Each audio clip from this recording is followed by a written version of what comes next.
Hello दोस्तों, solid work के इस वीडियो लेक्चर के अंदर मैं मोहसिन शेख शेखू बाबा की तरफ से आप सभी का स्वागत करता हूं। इस वीडियो लेक्चर में हम सरफेस के बारे में पढ़ेंगे।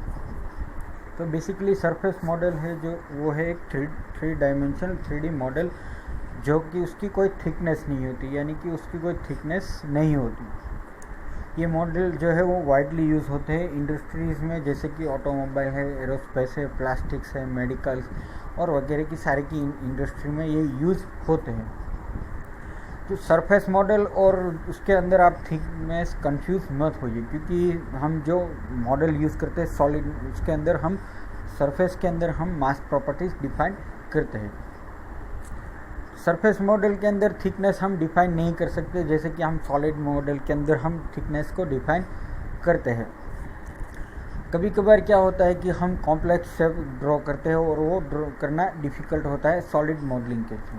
जैसे कि मान लीजिए कि कोई भी आप जो कोई भी शेप ड्रॉ करना चाहते हैं, जो कोई भी मॉडल बनाना चाहते हैं, तो आप सॉलिड मॉडलिंग के थ्रू आप वो अगर नहीं बना सकते तो उसको आप सरफेस मॉडलिंग के थ्रू उसको आसानी से क्रिएट कर सकते हैं।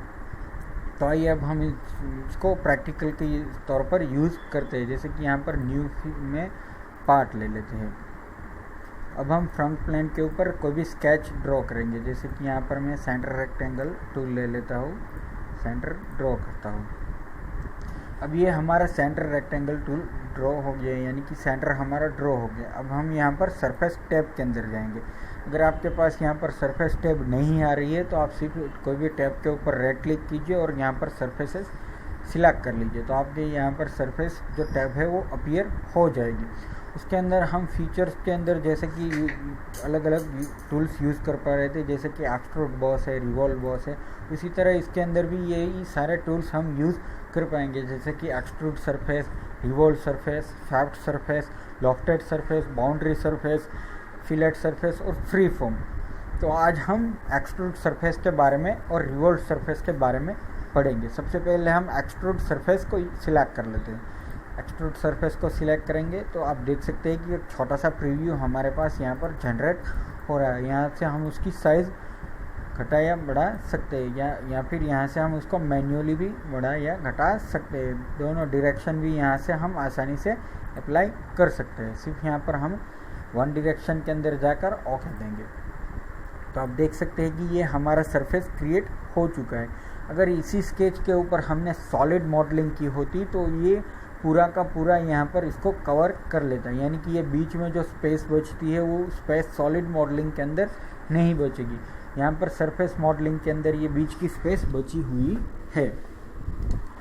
अब हम दूसरा जो है सरफेस का रिवॉल्व सरफेस वो यूज़ करना सीखेंगे। इसके लिए मैं दोनों स्केच और उसको हटा देता हूँ। स्केच करेंगे, यहाँ पर पहले सेंटर लाइन टूल ड्रॉ कर लेते हैं। सेंटर लाइन ड्रॉ कर ली हमने।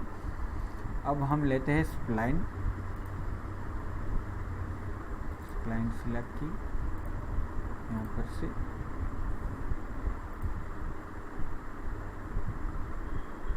ये हमारी स्प्लाइन ड्रॉ हो गई। इसको कैप एंड से हम कैप भी कर सकते हैं, लेकिन यहाँ पर मैं इसको एंड नहीं करूँगा। फिर से आते हैं सरफेस के अंदर और रिवॉल्व सरफेस सिलेक्ट कर लेते हैं।